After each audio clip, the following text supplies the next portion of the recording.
What's up, everybody? I am going to show you how to make a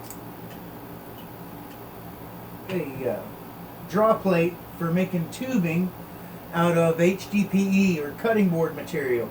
It's pretty expensive. You know, you can honestly just go to Big Lots or, dollar store, wherever. It really needs to be at least a ½ inch thick, if not thicker.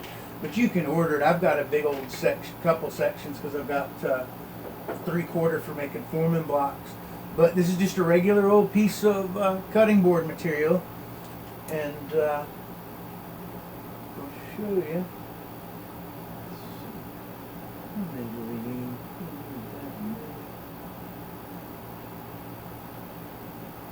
Okay. Section.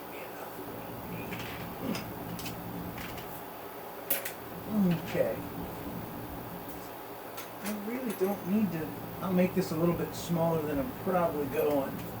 And I'm also going to use this as a pilot. I hope this bit is short. And you do not want to, you need a real sharp bit to cut this stuff, or it just kind of chews it up. You need it to take the material. There we go.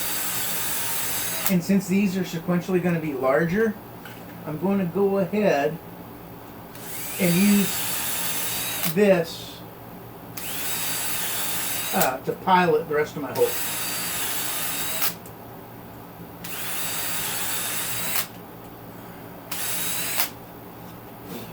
Okay. Where are we going from here? Same size.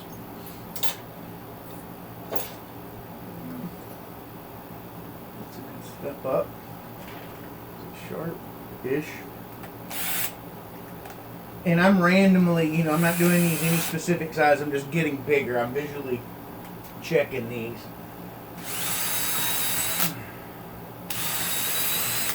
And like I did before, I'm going through, it just makes it that much easier when you step up.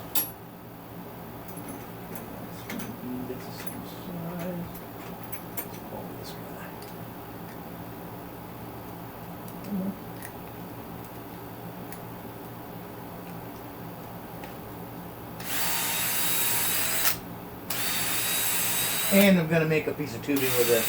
Just to walk you through it.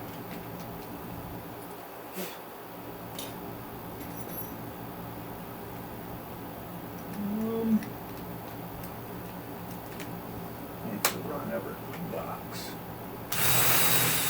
Do that, though.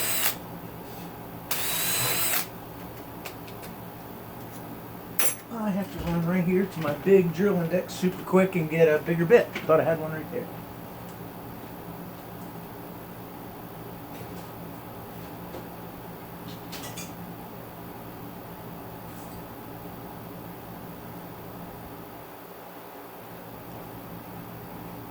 Okay. And of course it's a little bit too big, but there we go.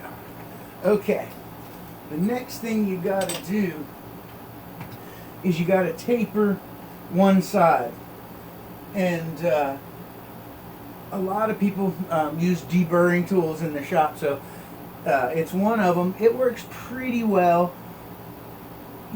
It cuts it out. I actually forgot how well this does do.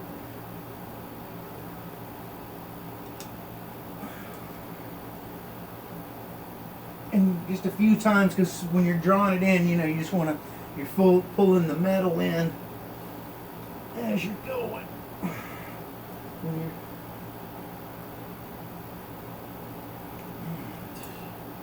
This is good.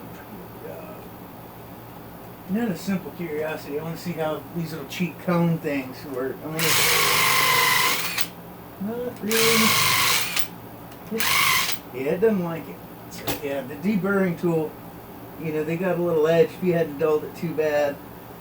I've had this one for at least 18 years. It's still somehow sharp. Next up, the last one. And that's how easy it is to make you start your block. Okay, I'll set this aside, put that up here before I knock it on my foot. So I'll put this back. Okay, so we got our draw plate made. Now I'm going to use a forming block to start my tubing. This is roughly, I'm ready to measure it. It's a 6-inch piece of 24 gauge copper, and I didn't anneal it, just cut it on the shear. This is the thinnest stuff I got. I have with me, and I've got a smaller one using it's a riveting hammer that I made for myself in college. I like it pretty good, but I'm going to strike it in the center. Come on. And work my way around. Oops, here I'm moving. Okay. And to start your tubing, sorry, and you notice I cut a taper. That's going to come in handy when that's what we use to pull our tubing through our draw plate. And keeping it centered. And you don't have to be too perfect at this, because the draw plate is going to take a lot, but you just need to basically start the metal in the direction it's going to be going, more or less. And this is going to go pretty quick once. And you do want to straighten your edge. I do. This is habit, because you want it to meet evenly especially if you're going to solder. Depends on what you need your tubing. My buddy Anthony Sanger was making a project for the Metal Arts Guild. And I'm not sure exactly what he was doing it, but he was doing it the hard way. And Corky Bolton, Metalsmith Society, was looking for how to make tubing demos. So I'll post it on Facebook and over on Instagram. I think I got what we need to start. And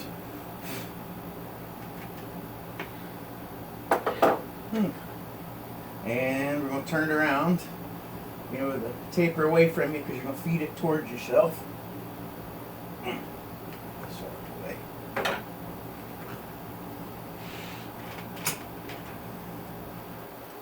And this is pretty good for thin copper, but if you want to make thick-walled tubing, you really need to use a metal draw plate, like the same thing you draw your wire with.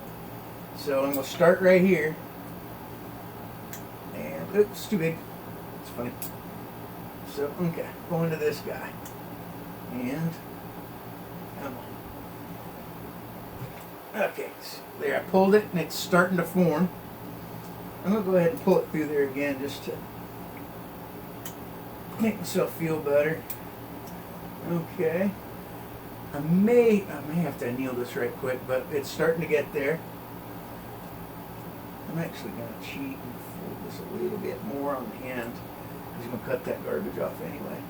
So I want to get a bite on it, and boom, a little bit closer.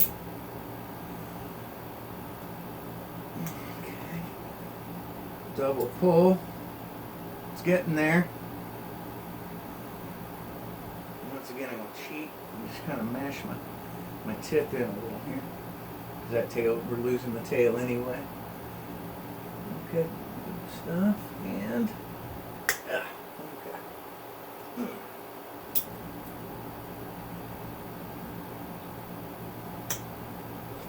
You'll double pull, and we're almost there. And here we go.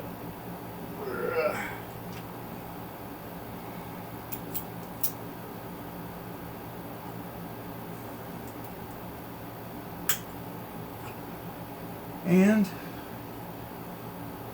it's not perfect. That's why you straighten your edge. But I did this pretty fast and no planning, no measuring. But I could keep pulling this, but to hopefully to get the meat up, because I got a pretty good match right through here, and it may just and you can tap it in, especially if it's shaped like this. That's pretty optimal, because you can beat it down if you need to to draw it in. But there you go, guys. That's how to make tubing pretty quick and easy. That's copper. Like I say, if you want to do anything thick walled and sterling, and ideally I should have been stopping and annealing this, but it just took it's just BS time, you know, that it's not showing you stuff. So I figured to go at it, and it'll end up a lot smoother. And you know, there's a lot more. You know, if you spend a lot more time early on to form it out, but it's not perfect. But there you go.